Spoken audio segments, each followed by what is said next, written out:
Item: SCP-696. Object Class: Neutralized. Formerly safe. Special Containment Procedures: removed. Description: SCP-696 is a portable mechanical typewriter.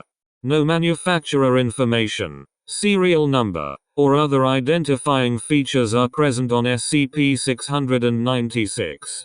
SCP-696 is sapient, and is able to move its keys independently. However, it has expressed a reluctance to communicate unless loaded with paper and a ribbon of red ink. SCP-696 is also capable of understanding messages typed into it, allowing two-way communication.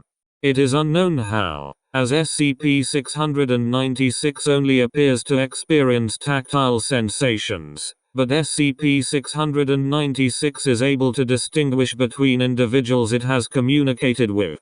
A majority of SCP-696 messages are typed in all capital letters in a verbose styling, and often include themes and imagery commonly featured in dark fantasy media.